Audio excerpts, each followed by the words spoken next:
Hi, I'm Michael Siddle, And I'm Nick Nanos. and welcome to Trendline. So, Nick, if you've been at the ctvnews.ca website lately, you have seen that the Nanos daily tracking numbers are now live on our site. We've got a week behind us already. So, what do the latest numbers tell us? Well, let me have a little drink of coffee first, because we've all been working hard at CTV News and Nanos to put those numbers out. So the latest tracking, and this tracking is based on a 3-day rolling average of 1,200 Canadians. It's accurate, plus or minus 2.8 percentage points, 19 times out of 20.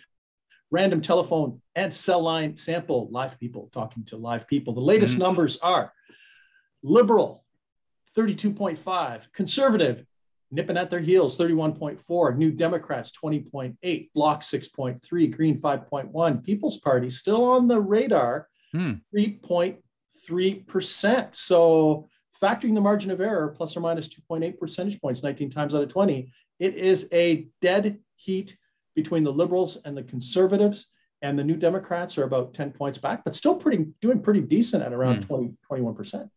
So it sounds like Conservative Leader Erin O'Toole has had a pretty good first week coming out of the gate. Yeah, for sure. And, the ballot numbers are up. When we check out those preferred prime minister numbers, they're significantly up for Erin O'Toole. When we ask Canadians who they prefer to be prime minister, Justin Trudeau is at 32.7%. So he's got a clear first place. O'Toole's at 24%. But O'Toole, in the Thursday before the election was called, was at around 17.7%. So he's up significantly. Singh at 19.4. You can see Blanchette at around 3.6. Bernier, 3.8. And, here's a little asterisk for Bernier. Why are his numbers at 3.8 percentage points? Much more popular in Western Canada. I think he's like at 8 or 9% in Western Canada as preferred prime minister. But outside of Western Canada, he's no place. And so the other big takeaway this week was O'Toole's personal brand. And Michael, he picked up, not from somebody else. Most of his pickup was from undecided people that were unsure who they preferred as prime minister. Back in early July, Nick, you wrote a piece for the Globe and Mail about the double-edged sword of an early election call. And I think you've gone over this in previous episodes of Trendline as well. You said a lot of things that seem to have come true in this first week. Can you get into that? Yeah, well, what we talked about was an election reset. Back in July, the Liberals had a double-digit lead over the Conservatives. They're cruising to majority territory, but it's kind of like the stock market. The price was overpriced, overvalued, the Liberals, because they're in the news and the opposition parties were not in the news. Fast forward now, and with the election call reset, where parties get relatively equal coverage, and that whoever happens to be the government doesn't get more coverage, basically what we've seen is basically a tightening of the race.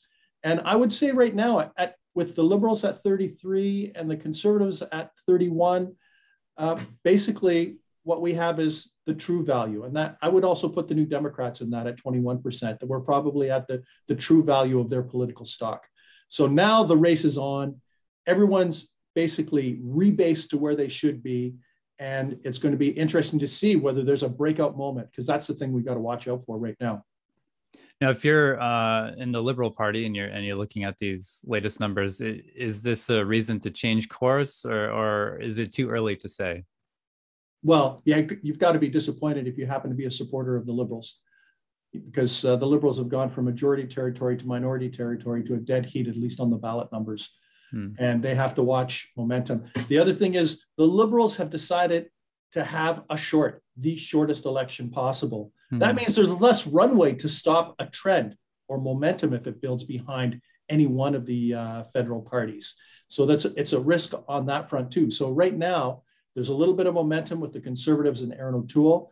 The Liberals have to figure out how to stop that in order to make sure that the Conservatives don't surpass them, because who knows what will happen in the coming days.